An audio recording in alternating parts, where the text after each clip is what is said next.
Durante essa passagem por Minas Gerais, o presidente da República mencionou o pé de meia e fez essa comparação justamente com a situação das cadeias. Ele fala o seguinte: se a gente não investir dinheiro na formação dessas crianças agora, a gente vai ter que construir cadeia depois. Eu acho que eu tenho até uma parte aí desse discurso do presidente da República. Vamos trazer para quem nos acompanha.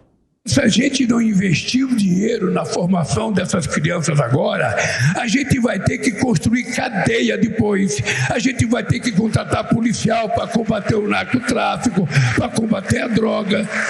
Então é preciso acabar no Brasil com a ideia de que investir em educação é custo, melhorar o salário de professor é custo, melhorar o salário da universidade é custo. O que nós temos que nos perguntar é quanto custou a esse país a gente não fazer as coisas no tempo certo. Você consegue responder essa pergunta, hein, Piperno? Quer falar, Segré? Eu gostaria de responder, se me pergunta. Por favor. Primeiro, o que o presidente fez é plágio. Porque essa frase é do Darcy Ribeiro. Sim, não é dele. Eu ia chegar. Não é dele, é Darcy Ribeiro, que mencionou isso há muitos anos atrás. Sim. 40 Se um anos país atrás. não investe em educação, vai ter que investir em cadeia. Isso é plágio. Só como referência. Tem que citar a fonte. Teria que ter dito, como disse Darcy Ribeiro... Mas é que a gente pegou esse trecho, né? Então também não dá para dizer se ele falou isso antes ou não no discurso. Eu duvido. Não, dá mas pra gente... ele fez um meia-culpa sobre isso um mês atrás. Sim. Ele disse o seguinte, Segré. A gente tem que pedir desculpas pro Brizola e pro Darcy. 40 anos atrás eles falavam sobre isso. E o PT tem muita culpa, isso o presidente dizendo, porque o PT era contra isso, e é verdade. O PT foi uma das forças políticas lá no Rio de Janeiro que atuaram, inclusive, para destruir o projeto dos CIEPs.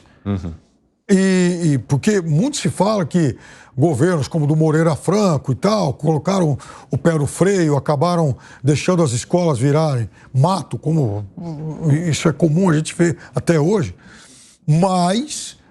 eles tiveram, inclusive, o apoio do PT nessa operação. Era uma briga política e o PT jogou contra. E Darcy Ribeiro e Brizola falavam isso. Ou a gente investe nas crianças agora, ensino em tempo integral, eles pensavam nisso 40 anos atrás, ou nós vamos ter que construir muitos presídios, nós vamos perder essas crianças para o tráfico. Agora, por outro lado, isso me entristece, porque você está dizendo que eles mencionaram lá tantos anos atrás e agora o presidente menciona a mesma coisa e nesse tempo todo, nesse buraco gigantesco que a gente viveu de lá para cá, a situação continua praticamente a mesma. Fora que nos últimos 20 anos, somente 6 não teve governo do PT. Então, é uma questão de dizer, como... alguém que está dizendo que tinha que ser feito, não fez, porque ele que estava de governo. Só tem uma falácia aí, porque todo mundo fala, tem que investir em educação, e é legal, e pega bem falar que investe em educação, e o Brasil investe muito em educação, não investe pouco. Proporcionalmente ao PIB, investe a média dos países da OCDE, investe o que investe uma Alemanha. O ponto é que a gente investe mal. Então não é que a gente não investe em educação, é um problema de incompetência. E aí não estou falando do governo A, do governo B, do governo C. É uma questão estrutural. A gente investe muito mal em educação. Eu bato muito numa tecla. Não é possível que 30 bilhões de reais vão para a educação de base e 30 bi para o ensino superior na mesma proporção. Qualquer país do mundo investe muito mais na educação de base do que a educação superior. É uma questão lógica. Você tem que ter uma população com mínimos conhecimentos da língua, e aí hoje, né, a língua da nação, a língua mãe da nação, e a língua inglesa e matemática. Com isso, você consegue adquirir, você tem a base para adquirir conhecimentos de qualquer natureza. O que não dá é para ter uma ênfase no ensino universitário e deixar o ensino de base descoberto, e pouco ensino técnico. Então, o ponto é, quando ele faz esse discurso, tem que investir mais em educação, não, a gente investe muito em educação. O problema é que a gente investe muito mal em educação. Fala, Dávila. É verdade, investe mal.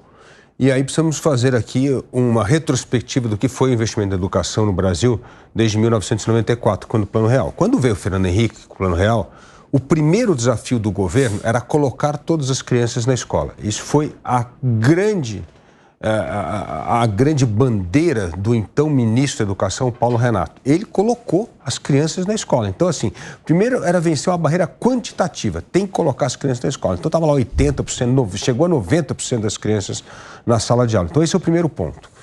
Só que uma vez isso concluído, que foi no fim do governo Fernando Henrique, nós tínhamos de passar a investir, dar prioridade nacional na qualidade da educação, do aprendizado, da educação básica. Exatamente o que o Gani falou aqui. E aí tem duas coisas intrigantes. Como é que melhora a educação básica em qualquer lugar do mundo? Nós sabemos a fórmula e nós nunca implementamos no Brasil. Primeiro é investir na carreira do professor. Tem que ter professor de qualidade, tem que ter professor bem treinado. E o que acontece nos cursos de licenciatura no Brasil é muita teoria e pouca aula prática. O professor entra na sala de aula e não sabe dar aula. Então, esse é um problema gravíssimo. Hoje, gente, 50% dos professores estão sendo formados por EAD. Olha que absurdo!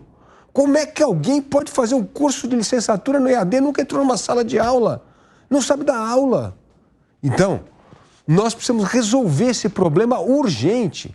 Mais carga horária para ensinar o professor a dar aula. Ele precisa saber dar aula. E aí, o que tem uma coisa importante?